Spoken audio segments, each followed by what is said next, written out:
Hi everyone, thank you for joining me.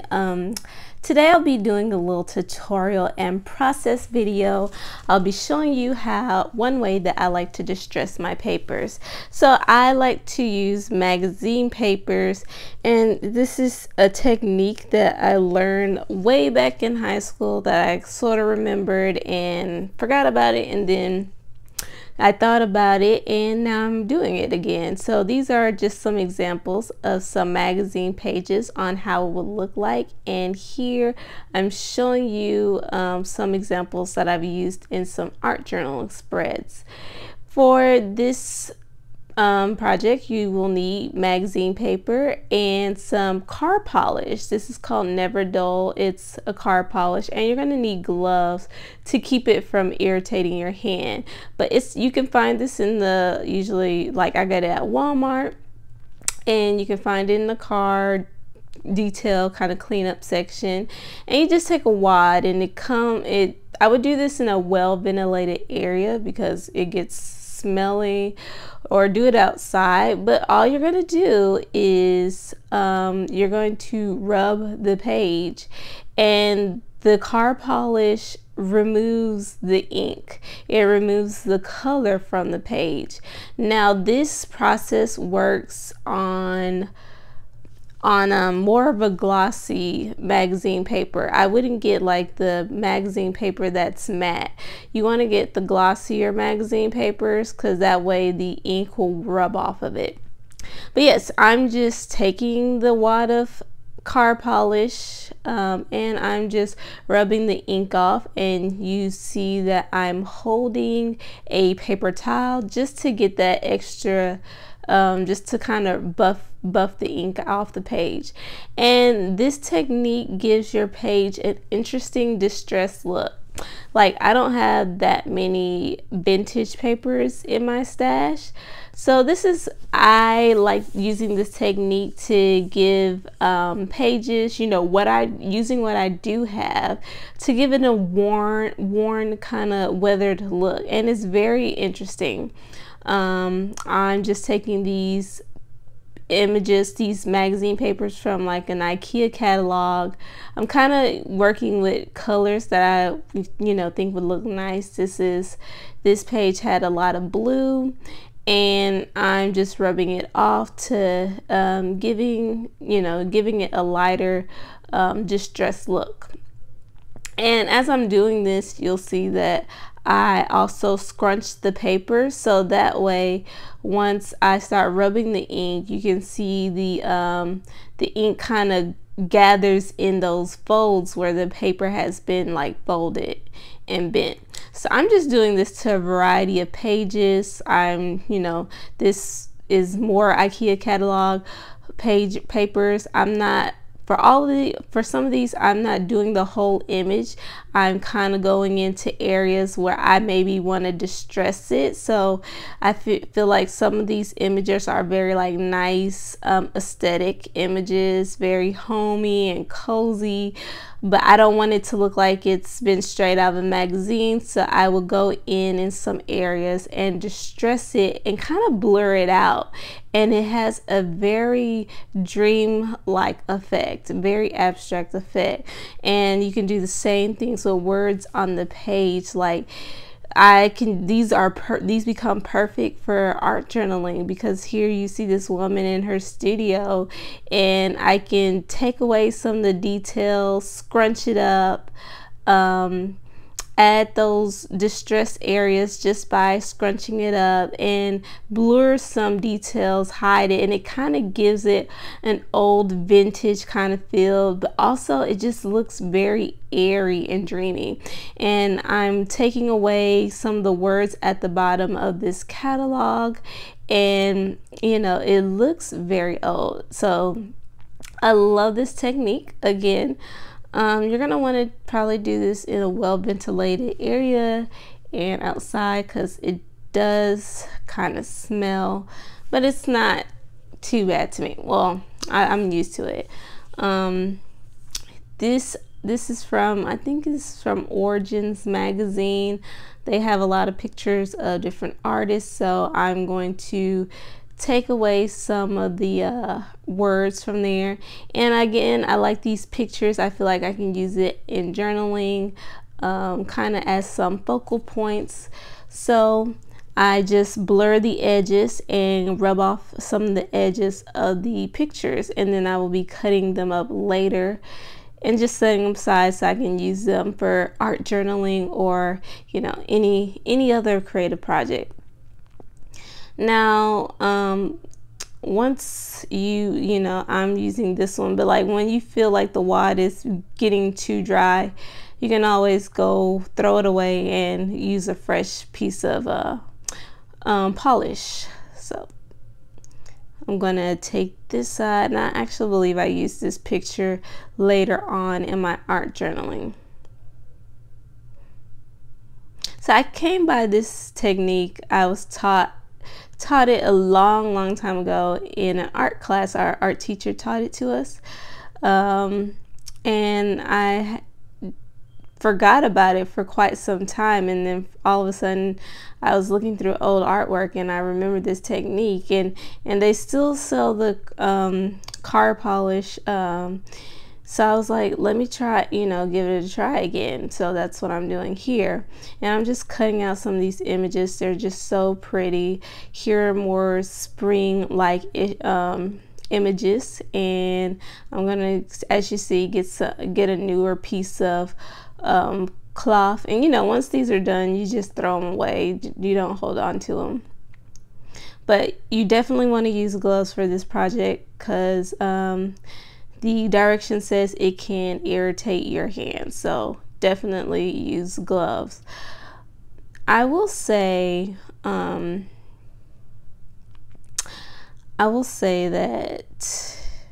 I forgot what I was gonna say, but anyway, but yeah, as you can see, I'm just blurring out different images, and you know, you just play around, see what things you like. You don't have to blur everything, or you can totally erase everything, but just play around.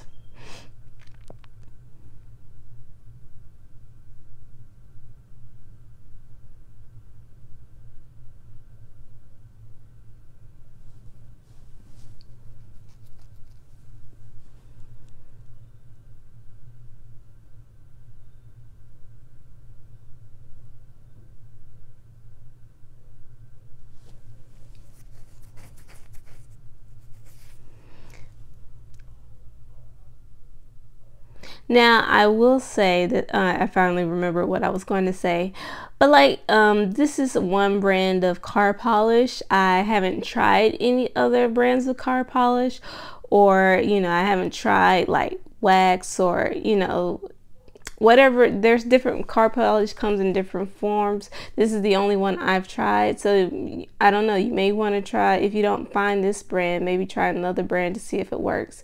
So now I'm about to start on the actual art journal using some of these pages, and this is one that I handmade, a junk journal that I made, and I'm just going to pick a spot in this journal. And what you could do to further, what I didn't show is some of the pages I went in once it was dried. I went in and add stamping on top with like archival ink. So see here, you can see some of the stamping I did on top just to give it a more distressed and weathered look. You can apply gesso on top of it. You can apply inks. If you do plan to apply inks or paint on top of it, I would still suggest adding gesso, because even though most of the ink is gone, the paper still has kind of a glossy finish to it, so it's not easy to draw on if you want to draw. So if you're planning to draw or something, go back on top of it with, I would say, clear gesso, just to give it a good prime. So I'm just gonna glue this in with my glue stick and start layering it. And like, this is all this does is I'm using my Fabri-Tac glue, but I'm using this paper because, again, I don't have a big stash of vintage paper, and I don't really feel like I do have some vintage papers, but You know, I'm trying to use what I have, and what I do have is a lot of magazines, and even though they're newer, you know, I still sometimes want that distressed, weathered look. So this is another way to get it, you know, using what you have. And you know, I can always incorporate different types of paper. I did have a piece of book paper, and now you're just going to start seeing me to layer and just play in my art journal. So I'm taking some cotton resume paper. I love this paper. I like to use it more. It's resume paper made out of 100% cotton. It works great for watercoloring. So I make little journals just with these papers, because it just is, watercolors are beautiful on these paper, and you can get them very cheap at, well, you can get like a pack of 50 or 100 at Walmart and they're very affordable. So that's what that is, and I will be attaching it to the back, and it's creating kind of layered look. So I'm gonna let you all just enjoy the process.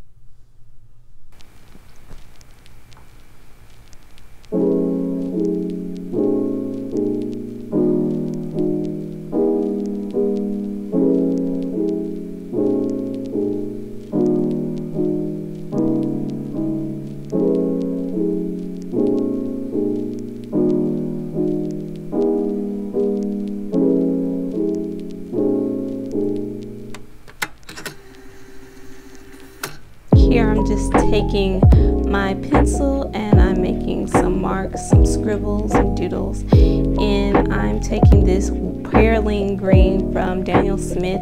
I absolutely love this green. It's a very inky, dark green. This color kind of makes me really love green. So I'm obsessed with this watercolor. I just leave it sitting on my desk. And I'm taking a post-it note, a gridded post-it note, and another piece of the worn magazine paper that I made. And I'm just gonna layer these pieces. I'm just trying to figure out how I'm gonna layer. So here's one of the pictures that I distressed earlier, along with, you can't really see, but it's on top of an embossed glassine bag that I had made in a previous project. And I'm just putting it, layering it, kind of creating a focus. And I'm taking some more embossed ripped paper from my stash. And again, I'm just having fun layering, collaging. That's kind of what I just enjoy doing. It's a very relaxing process for me. So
So I'm adding this Tim Holtz rose embellishment. I love these floral ephemeras. I'm not sure which pack it came from, but I also have in stamped embossed florals that I stamped on some vellum. That's one of the things I just like to do with a lot of stamps that I have. I just take a lot of them beforehand and I just start stamping them and then heat embossing them with some white embossing powder, and I just love the chic look of it. Like when I need it, I'll stamp them out ahead of time and just fussy cut as I need it. And that's also, butterflies also from Tim Holtz. I think it's from the Fields Note pack, and I just added to that corner because I feel like it just suits this spread so nicely. So now I'm going to go into the other side and start layering it just to give it that balance. And I'm taking some more embossed glassine and some other magazine images and clippings, and I'm just trying to balance these areas out so both sides together.